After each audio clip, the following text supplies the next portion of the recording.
Evening and welcome to tonight's session of Ask the Farmer Q&A. I'm Bridget Barry and I work for Farming for Nature. Farming for Nature was set up to inspire and encourage farmers that farm or wish to farm more for nature. And one of the ways we do this is we find exemplary farmers are able to share what they're doing and inspire others. And we do this through our annual Farming for Nature Ambassador Awards. And this Q&A is a great way to hear from these ambassadors and listen to their tried and tested methods of what they've done for nature on their farm and what works and what doesn't work.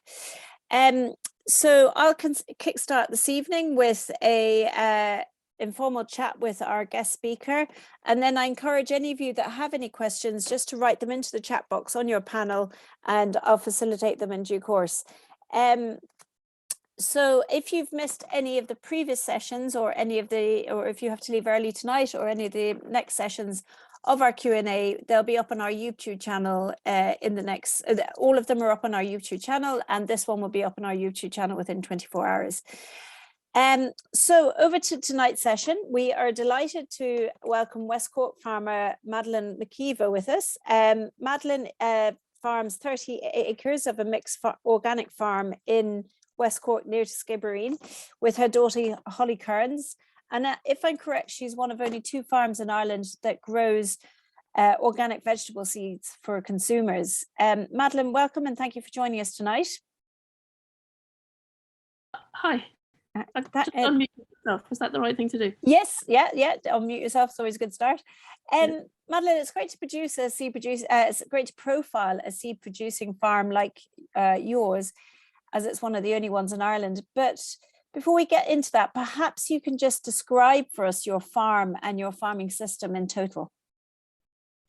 Well, it was a dairy farm. When I came here in 1987, it was a small dairy farm. We milked 12 cows. And by 1999, that didn't seem viable anymore. So I sold the cows and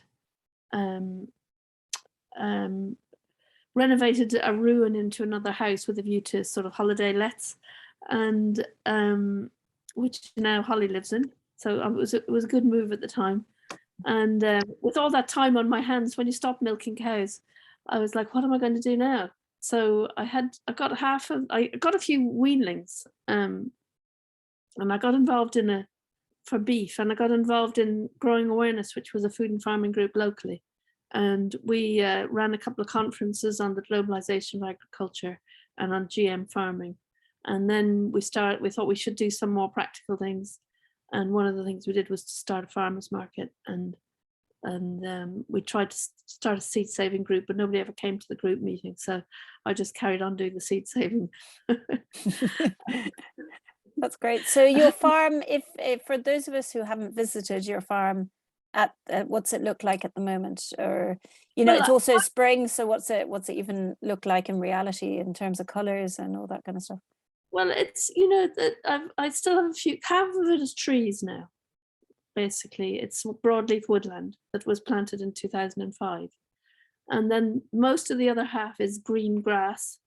I have, how many have I got? 8 cattle that are out now running around, and then I have 2 polytunnels and a small area of ground that's tilled for growing the seeds. And you've been certified organic, have you, since? Mostly since 87. I did drop the when I was milking, I did drop the organic status for a couple of years because I wasn't getting paid for any premium. There was no one to buy the milk down here. But I've never used any chemicals on the farm. I've always farmed to organic standards, whether I was certified or not. But I've been fully certified for a long time now. Yeah. And do you find that being certified now adds value to your product? It adds some value to the beef, yeah. But the whole beef operation is really marginally worthwhile, because with 6 or 8, I probably, on average, I might finish 4 animals a year. Yeah. I'd say their manure is useful for your other side of your farm business, is it? Definitely good to have your manure, but I don't need that much manure for the area that I'm doing. Yeah. And But it does add a bit of. But again, for seeds, you actually don't want things too rich. You want to be kind of hard on plants. It's like you wouldn't overfeed a dairy heifer like before you put her in calf. It'd be the same thing with plants for seed. You don't want them too fat, if you know what I mean, because they just fall over and break and that kind of thing. So what is the process of your seed production? Kind of what's Well, all plants produce seeds. All higher plants produce seeds, and so you just let them in. Normally you only see the first half of a vegetable. You'll see a carrot when it's a carrot, but you have to leave it for another year before it produces seeds. And so you just leave them until they produce the seeds, and then you harvest them the same way you would harvest any crop, really. And clean it up and put it in the packets and sell it. Yeah. And then do you kind of, you still get the vegetables and stuff off the plant or whatever it is? You still, It depends what it is. Like if it's a carrot, no, because the carrot would have gone all woody by the time it's produced seeds. But if it's tomato, you can take the seeds out and eat the rest of the tomato. Yeah, of course. Brilliant. Or And pumpkin. is that the main part of your farm these days? Is your brown envelope seed business?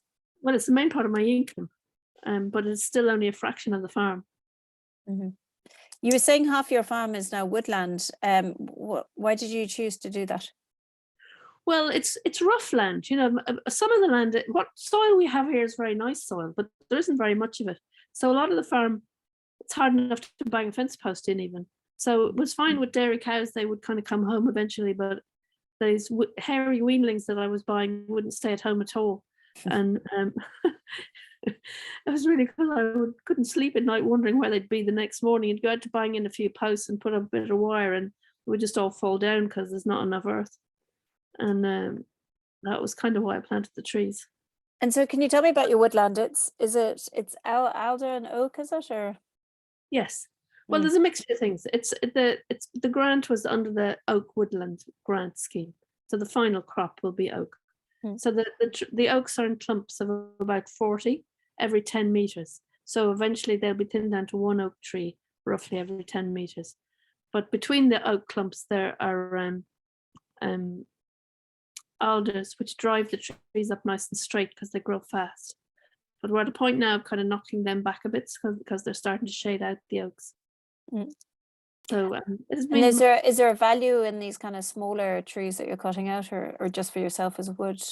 Well, at the moment we're just using it for firewood, but I think if we were to do a major thinning, it probably is only useful as firewood. Although alder was known as the Irish mahogany because it is good for furniture making things. It's very light, and it's also very good for building, cities like Venice on because it doesn't rot underwater. Very good. Much demand for that. Yeah. yet. What was I going to say was I really, when you see your video, and if people who are listening tonight haven't seen your video, it's up on our YouTube channel. It's a short 5-minute video of Madeline and Holly's farm. But it really struck me, you were, as your partner, assume, was walking through the woodland. He said it was just 13 years old, so it's amazing to see how much growth there is in such. It was kind of just nice to see, he was kind of saying they were only this size when you planted them or whatever, and now they're 12 foot high, and I think people often think when you're planting a woodland that we might not live to see the day of when it's a woodland, but actually in a short space of time, there's you actually have a quite a sufficient woodland going. Yeah, absolutely. Yeah. And have you noticed much other nature responding to that woodland? Definitely, there are quite a lot of birds in there nesting now. We get chiff-chaffs and willow warblers and things there every summer, and there's a pigeon that lives in a tree, although I think the pigeon always lived there. And even robins, and I don't think we've got anything very exotic, but robins and blackbirds and thrushes, and we have choughs around here, but I don't think they particularly like the woodland. That's right. Because you're quite close to the coast, are you? Yes, we are. Yeah. So you it's Skibbereen Farmers Market was the market that you guys set up, is it? Yes. Yeah. And do you still sell there on Saturdays? I haven't, not since the lockdown. I stopped going into the market, and although I have a girl who helps me part-time, and she likes doing the market, so she did Patrick's weekend, and I'm hoping she'll do the bank holiday weekends. It's not really worth doing it, you know, it's a very short season selling seeds, Mm.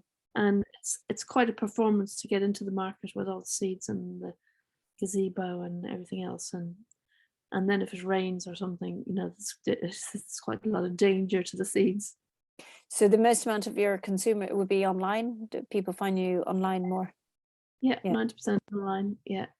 And you're just one of two farmers that are producing organic seeds? Changing.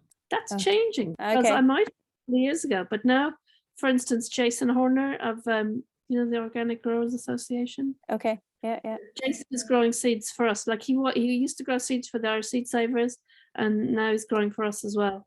And Okay. and there are quite a lot. He's also he runs the seed sovereignty group in Ireland, Hmm. and so he's training up a whole bunch of new seed savers, which is Okay. very exciting. That was great. And so I noticed that you kind of mentioned when we were speaking to you originally that when you're weanlings or grazing, you do voisins grazing. What does that mean? Well, Andre Voisin was the French kind of farmer who, well, I don't know that he invented rotational grazing, but he was certainly um, one of the earliest people to do rotational grazing. And he wrote a book. I don't know. I was given it by an old dairy farmer, a retired dairy farmer, and she said, "This is all you ever need to know about grazing." It's a little small book um, called Rational Grazing. And it just says, like, move your cattle around, make sure they're off a paddock for a month at a time, because that's how long parasites take to hatch. And and I thought, well, that makes a lot of sense. And because if you're not using nitrogen, you do need a bit of a longer kind of rotation. And so that's what I always did. There's probably a bit more to it. I may have forgotten a lot of it now, but basically the gist of it is keep your animals off any particular paddock for a month before you put them back on again, Mm. and move them around, and that seems to have worked fine. And the ground is still producing silage every year and grass every year, and I don't think it's disimproving in spite of I haven't put even lime out for about 15 years. Presumably, actually, on that soil is really important to your product in total, like your seeds product and stuff. Do you test your soil for your vegetables or your seeds, or how do you improve your soil? Um, well, I try to keep things growing in it all the time. Because I think that the best source of food for soil is plants growing on it, Mhm. and root exudates are the best thing for the soil microflora. So even I might just leave a load of weeds on the field over the winter rather than leave it bare. Mhm. Um, I don't really add anything. Sometimes I might get a bit of seaweed, um, but because I have manure, I don't really feel a need to put anything else on. So, how many varieties of vegetables do you have for your seeds? Well, I don't actually know what's on the website at the moment. Would be a couple of hundred, I suppose. Mm. But I would have a lot more varieties banked in my seed bank as well, because you kind of accumulate them and then you want to try new ones, and you can't grow them all every year. Hmm. And how many years do they last? Or Well, some seeds will last a long time, like things like tomatoes will probably last 20 years in the fridge, Mhm. or the freezer longer probably. Whereas other things, parsnips might only last 2 or 3 years.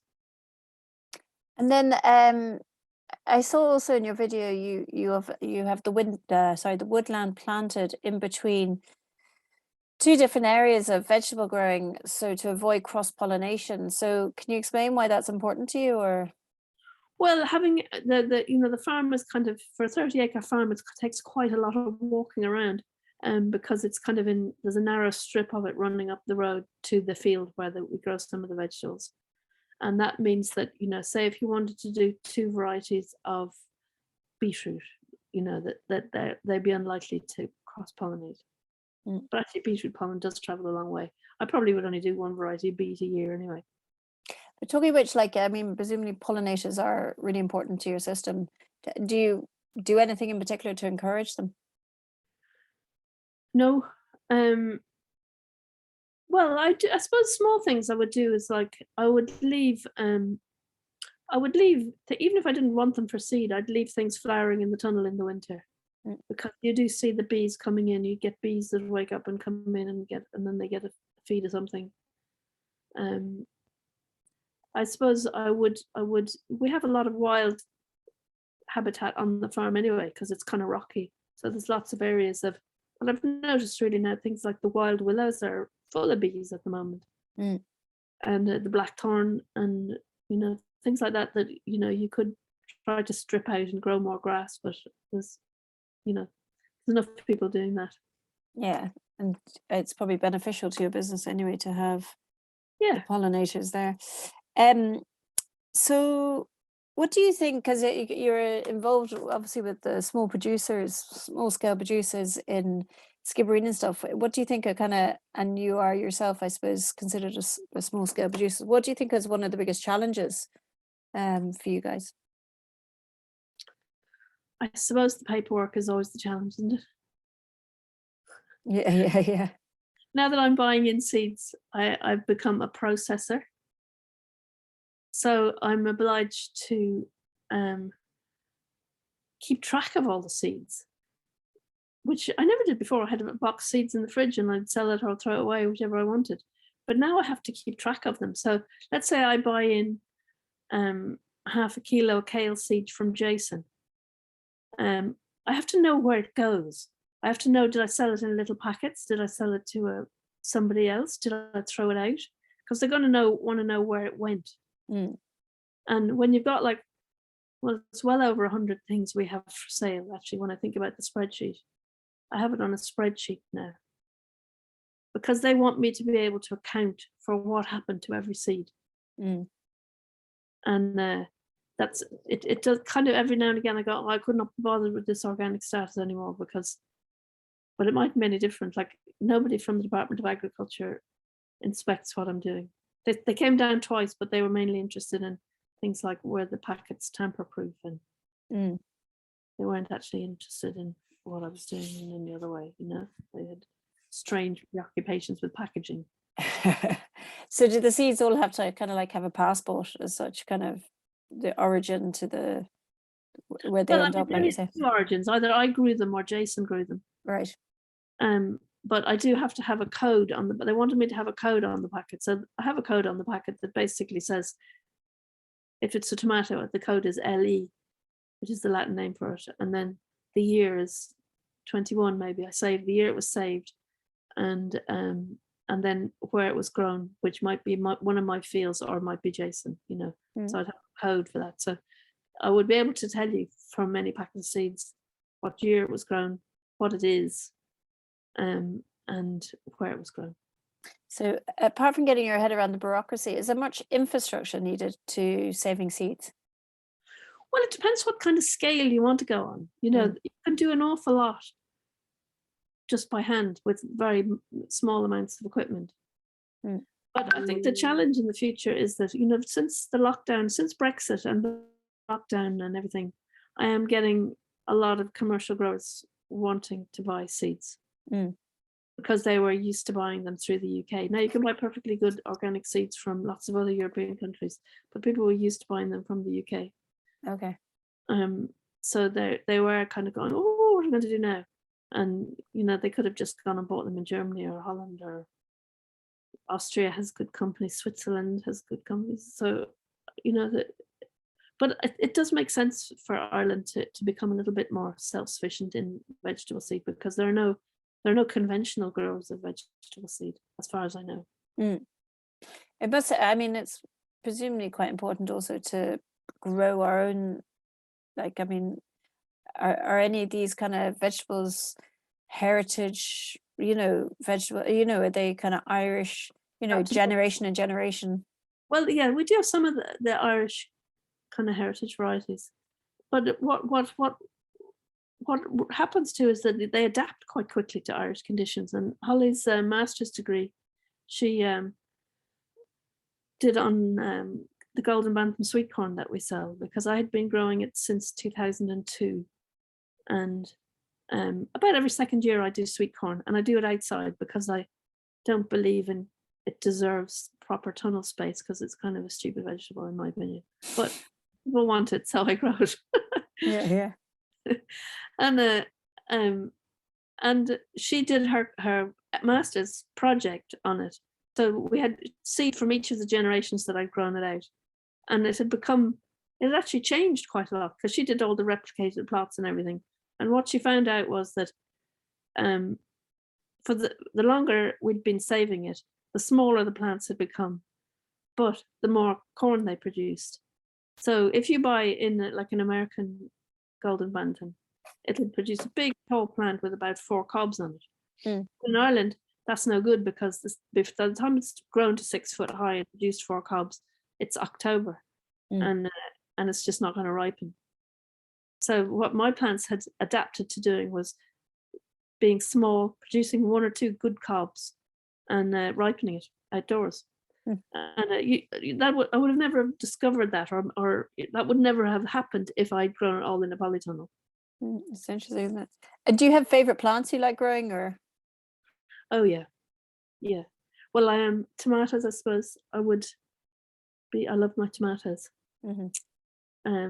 I love peas too. I don't actually even eat all that many of them, but I think they're fantastic plants, and I think they would be a fantastic addition to the Irish diet if we had to grow our own pulses, because we're used to eating chickpeas and beans, baked beans, and kind of purple chili beans and things like that, but they're not that easy to grow in Ireland, but you can grow great peas. They'd be easy to grow on a mass scale.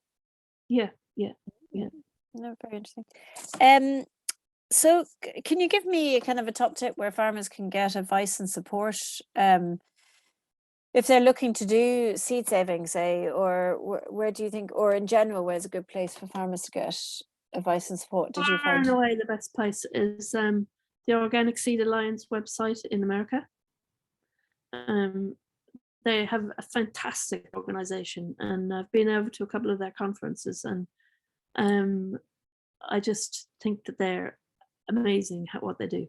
They produce manuals on how to produce every kind of seed.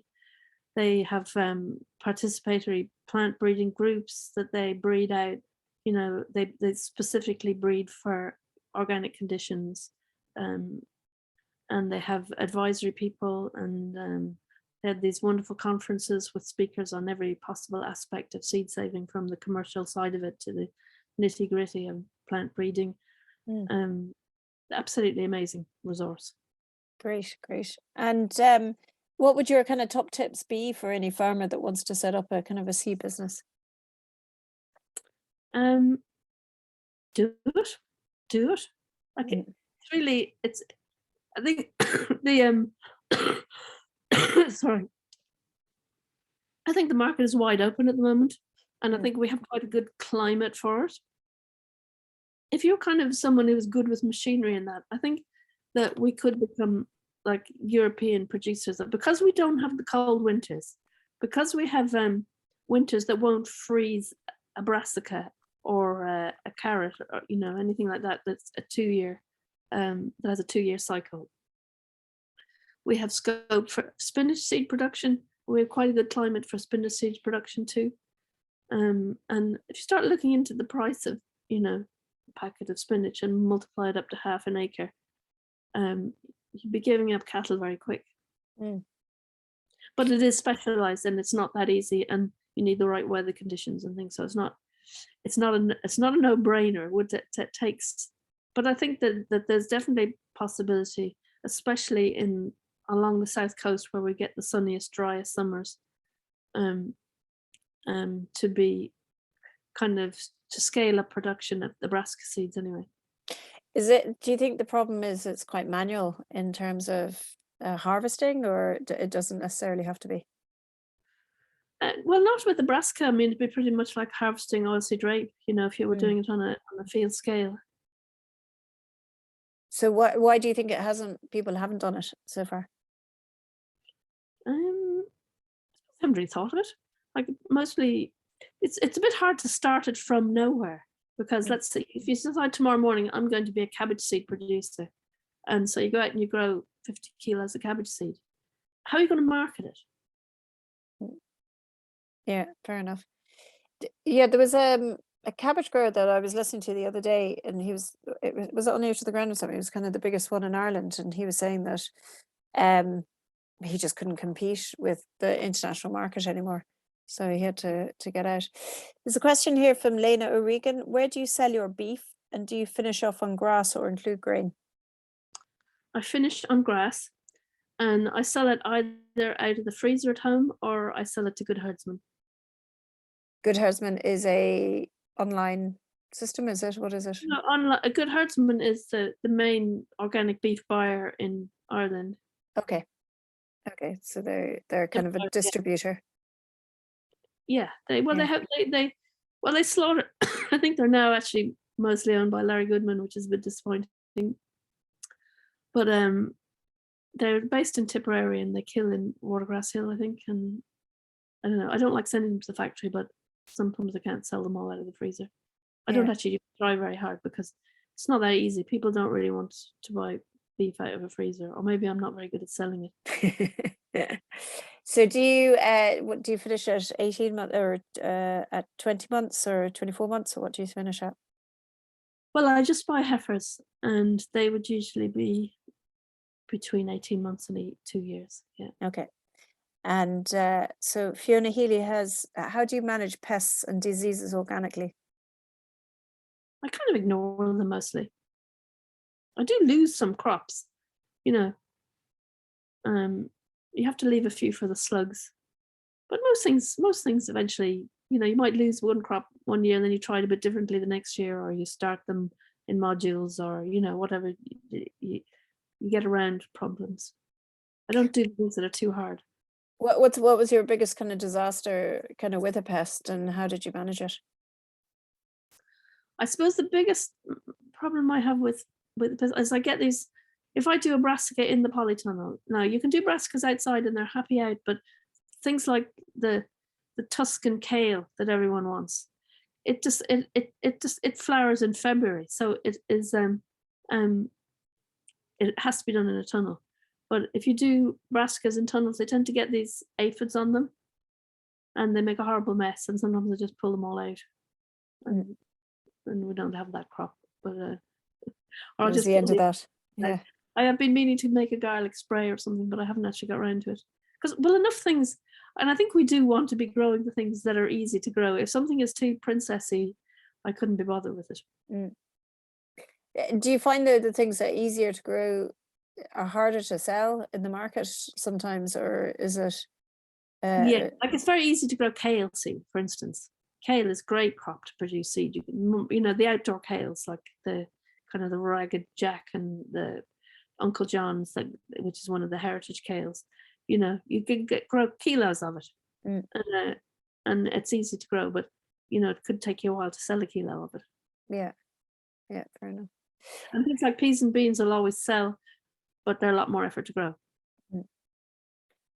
Kelly Sean has asked, do you use cover crops? I try to, but I haven't found the right cover crops, I think. I've tried growing rye and lupins and things like that in the winter, but the birds just eat them all. If I sow any kind of a cereal crop, the crows will just eat every single seed. And if I sow lupins, the pheasants will take them all. So I tend to just let whatever was the last crop. Like I had a great cover crop of parsley in the polytunnel this year, where the parsley was last year. I'm just pulling it out now. And it's actually behaved quite like a cover crop because it just grew about 6 inches high, and it pulls out really easily. And I'll stick the tomatoes in then where it was. I think we need to develop cover crops that work better in Ireland than certainly rye and lupins. I think radishes and things like that might be quite good. Mhm. And do you have people helping you on the farm, Madeline, or is it, or you Um, said you have one person, sorry, it's helping to sell, but actually on the farm doing the manual work, or I have Marie 1 day a week, and I have Hannah for half a day a week. She might come for a whole day this week because I'm a great. bit behind after being sick. Yeah. And do you find with kind of things like Brexit and stuff, your business is expanding hugely?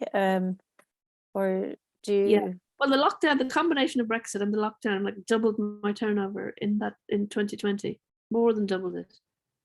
And so I was cleaned out of seeds, more or less, that year. And I had nothing only to do, only pack them up and sell them, so I didn't really mind. But then I did have a number of part-time. Oh, I think your internet's gone.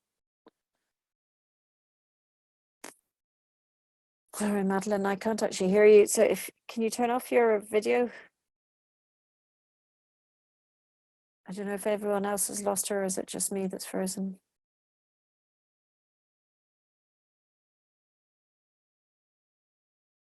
Okay. Madeline, can you hear us now?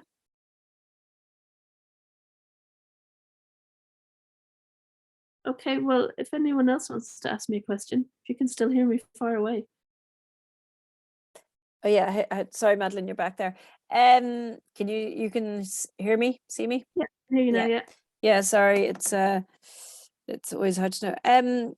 So yeah, you were saying Brexit and lockdown obviously increase your business. Have you felt pressure to expand because of that, or if you're just going to stay as you are? Well, I'm 63. It's a bit late to start an empire, Mm. and I've actually been doing it for 20 years, and I'd like to see it. I'd rather support other people in getting involved in it, and that's why I've started the second website, cd.ie, which is a website that other people can put their seeds up on. Great. It's like What's it called again? Seed. SEEDIE.ie. Okay. And then so it's kind of like a central growing place where people can just distribute to other people. Yeah, And exactly. Like, does it have to be chemical free or anything like that? yes, it doesn't have to be certified organic, but I asked people to take a pledge that it is chemical free, and they did grow it themselves. They didn't just buy a kilo off the internet and distribute it. You know? That's fair enough. Which Could they be bothered, as they say, but some people could, I suppose. well, Kelly, make the most money would be just to buy a kilo of something that is unavailable off the internet and pack it up in little packets and sell it. That's what most people do. yeah, fair enough. Kelly Shona said, what do you think of permaculture, agroforestry, and veganic farming? I think it's all a very good idea. Well, I'm not sure about veganic farming. It'd be hard to farm without an earthworm, wouldn't it? You could farm without cattle, but is there any such thing as vegan farming? I've never heard the word before myself, but so I'm interested to. Could you farm without pollinators? I suppose you're not harming the pollinators. I don't know. I don't have an opinion on vegan farming. I think there's lots of good ideas in permaculture. It's mostly kind of common sense. I did do the permaculture design course once, and I thought, well, actually, Ireland is quite permaculture, really. You know, it's all in permanent grassland. All of the ditches are parallel to the contours, and it was all working quite well until they got rid of most of the ditches as a permaculture kind of plan. Yeah. And do you practice agroforestry on your farm?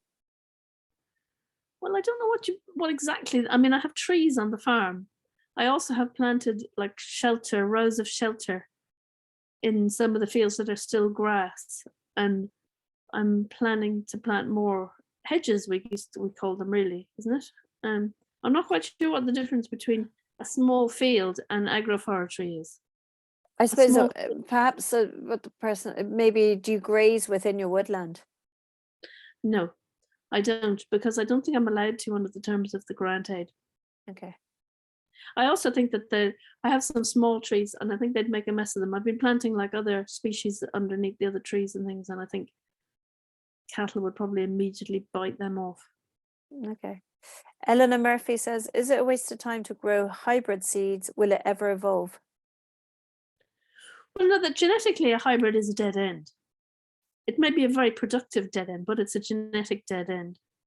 I was thinking of producing some hybrid seeds just for the crack, because commercial growers will say like my courgettes aren't productive enough because they're not hybrids. So I thought, well, maybe if I have 2 lines of courgettes and maybe I'll cross them and produce some hybrid seeds and see if they have to perform any better. But I do think that it is a genetic dead end, hybrid seeds. I can understand why people have to do it to pay the bills, because especially if they're dealing with supermarkets, they have to have all the broccoli ready on the same day kind of thing. Whereas a home gardener, which I've always thought of myself as producing seeds more for home gardeners than commercial growers, you don't all want all your broccoli ready on the same day. You want it over a couple of months. Yeah, fair enough. But it's a different thing.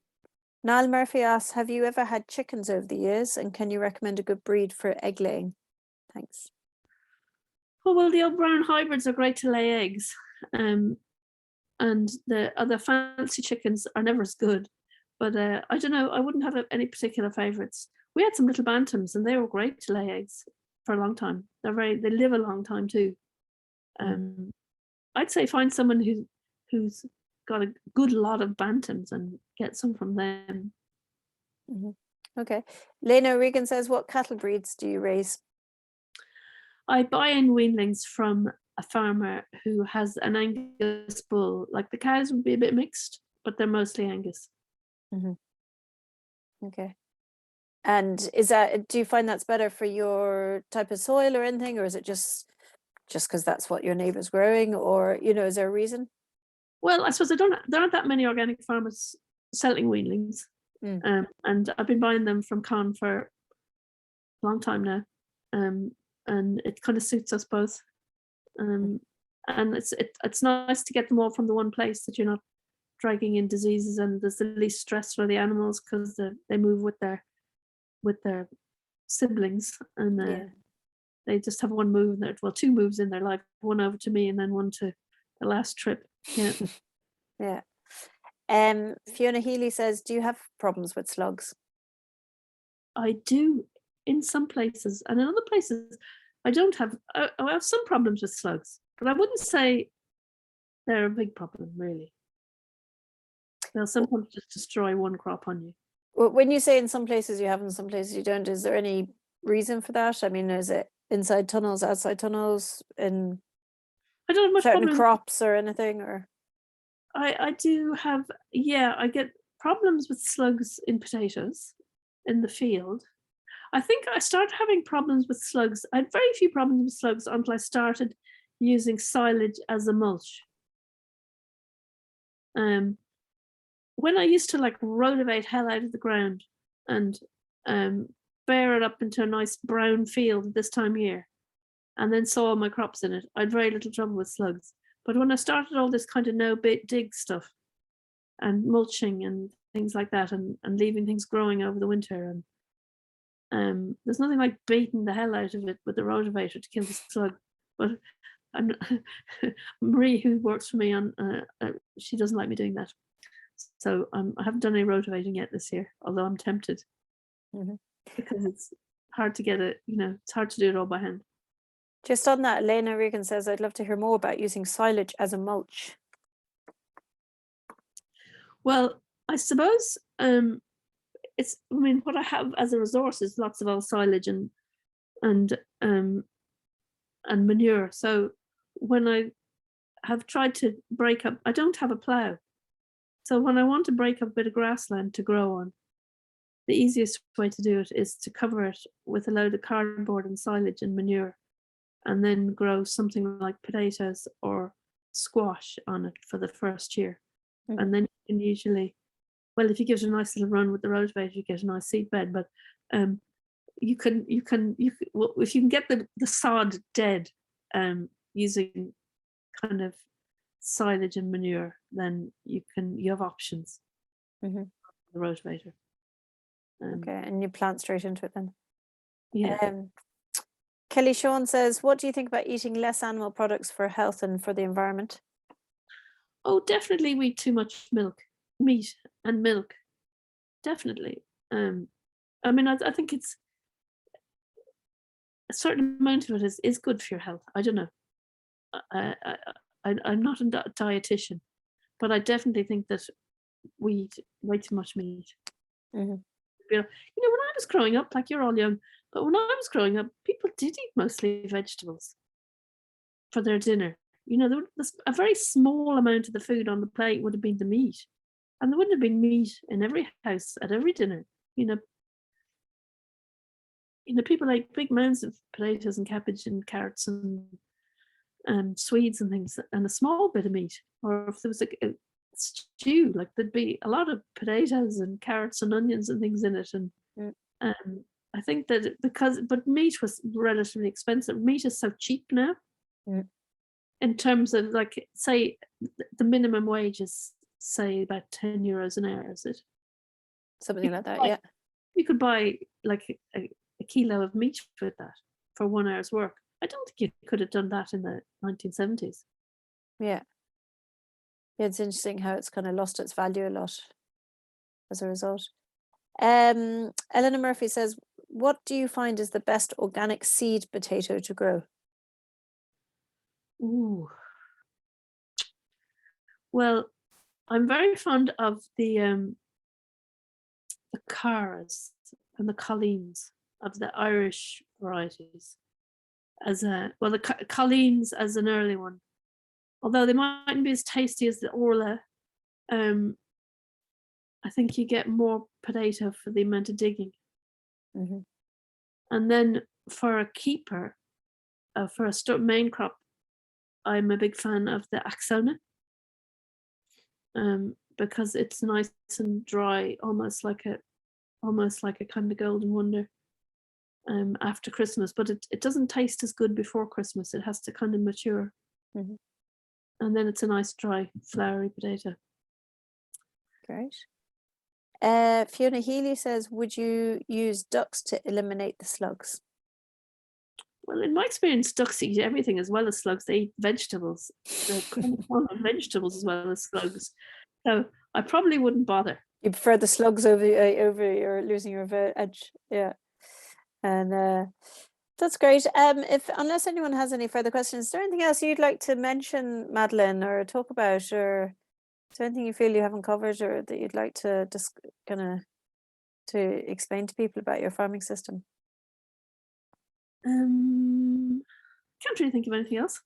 I mean, one thing, I suppose, considering it is farming for nature, I suppose one massive thing is, have you done, aside from your farming system, and I think it's really important, I always try and kind of bring across that, farmers are productive alongside nature. And I think, you've kind of shown that you are, but have you added much to your farm for nature as opposed to for the farm? Well, I suppose it's more about what I haven't done. Hmm. And I've left quite a lot of the places that are rocky and you couldn't plow them. I've just left them go wild, really.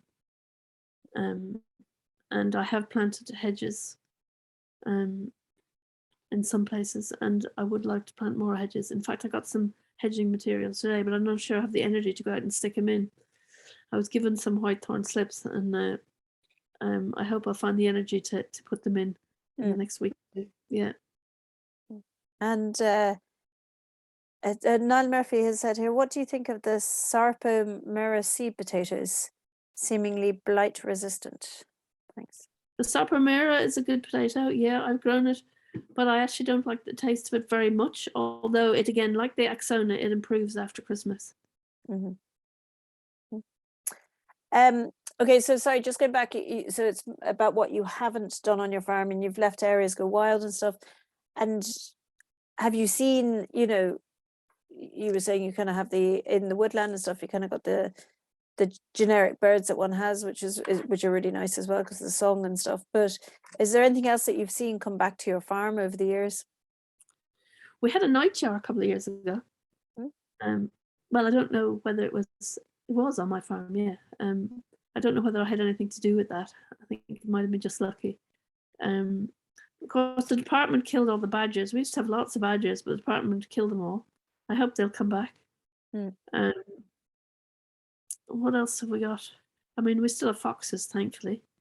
And we have hares and rabbits. We never used to have rabbits. It's a bit worrying that the rabbits are increasing. But I think they do sort of come in cycles. Yeah, I think so. Yeah, I agree with you there. I've seen it on our own space here that we didn't have them for years, and now they seem to this year they're very abundant. But I think the local vixen might have been hunted this winter. What was I going to say was like how hopeful are you for the kind of the future of farming in Ireland? Well, to be honest, I'm not really. I can't see it. I can just see it getting more of what it is, like more intensive. Mhm. So there's big players working against the system a bit. Kelly Shauna said, do you think Ireland's agriculture can adapt to climate change? It could, but I think it depends what you mean by adapted climate change. I think we have to adapt our lifestyles to climate change, and our farming, for instance, if we want to actually limit climate change, we have to stop burning fossil fuels, and that involves getting rid of tractors and nitrogenous fertilizers. Mm. And I can't see people doing that in a hurry. They think of any excuse not to actually stop using them. Mm-hmm. Niall Murphy said, any tips for urban dwellers thinking to relocate to rural or towards self-sufficient? Well, I think we need a DACA system like they have in Russia, dachas, where people have access to land in the country, and I think that would have to be a campaign, really, because even if people could buy it, like if you could buy like an acre and divide it into 10 small farms for people, and they could put up a summer house and grow their veg the way they do in the rest of Europe without the planners getting very excited about it. I mean, that's how Russia got through the collapse of the Soviet Union, was because there was no food on the shelves. There were queues for everything, and what they would have starved to death if they hadn't gone home to the dachas for the summer and grown the spuds. Mm-hmm. And there was a time in Ireland when every farm had an acre of spuds, and it would be easy enough to grow 2 acres. But now, sure, most farms don't have a plough on them, and they don't have, there's no potato planters. There's no kids that would lift them for you. There's if they stop sending the spuds from the UK, we have a very delicate supply chain there.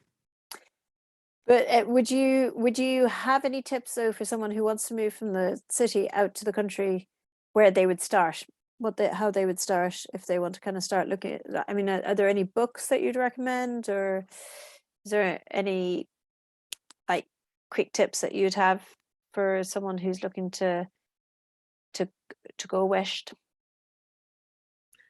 I suppose I would work on having a job that you can move with you, something that you can do from your laptop to keep body and soul together until you are self-sufficient. Because, of course, being self-sufficient in food is one thing, but it's very hard to be self-sufficient in everything. Mm-hmm. I don't know what's the more kind of modern book then? What was that John Seymour's book on self-sufficiency? I suppose that was quite old, but there was probably other books that people listening here might have. I don't know. There's a kind of a vegetarian version. I suppose there's some very good growing books around. I'd say, what's his name? Charles Dowding in England's No Dig book. No Dig books, yeah. Yeah, things like that would be a very good place to start. Thanks, very insightful. So it needs like-minded people to come together, possibly to divide that acre as such and pool resources at harvest time.